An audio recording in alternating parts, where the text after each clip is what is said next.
মহাপরিচালক border guard Bangladesh সীমান্ত এলাকায় যে কোনো প্রকার চোরা কারবারির জন্য জিরো টলারেন্স হিসেবে ঘোষণা করেছেন।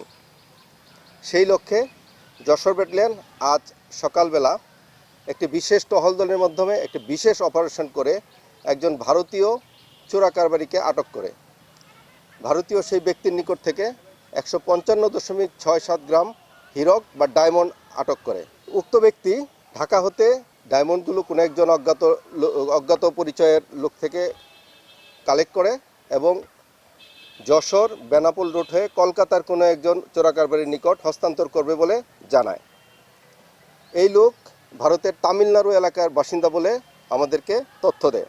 লোকটির নাম হচ্ছে সুজাউদ্দিন এবং তার বাবার নাম আবু বকর। পরবর্তীতে যশোরের জুয়েলারি সমিতি ও ডায়মন্ড ওয়ার্ল্ডের প্রতিনিধির মাধ্যমে আমরা বিভিন্ন প্রকার পরীক্ষার মাধ্যমে প্রাথমিকভাবে এই অরিজিনাল ডায়মন্ড হিসেবে শনাক্ত করেন।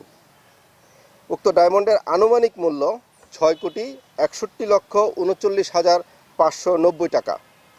উক্ত ব্যক্তির কাছ থেকে ডায়মন্ডের পাশাপাশি কিছু বৈদেশিক মুদ্রাও আমরা জব্দ করি।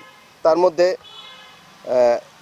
ইউএসডি বা যুক্তরাষ্ট্রের কারেন্সি, ভারতীয় কিছু রুপি, কিছু থাই বাত এবং একটি মোবাইল ও একটি ডিজিটাল ঘড়িও পাওয়া যায়। জব্দকৃত মালামাল ও ডায়মন্ডের সর্বমোট সিজার মূল্য গিয়ে দাঁড়ায় 6,62,65,161 টাকা। উক্ত মালামাল এবং সকল জব্দকৃত চোরাকারবারি জিনিসগুলো বর্তমানে পুলিশের মাধ্যমে আটককৃত ভারতীয় নাগরিকের বিরুদ্ধে মামলা দায়ের মাধ্যমে তাকে যশোর কোতোয়ালি মডেল থানায় হস্তান্তর এবং ডায়মন্ড, ডলার, রুপি এবং থাইবাত যশোর ট্রেজারিতে জমাকরণ প্রক্রিয়া চলমান রয়েছে।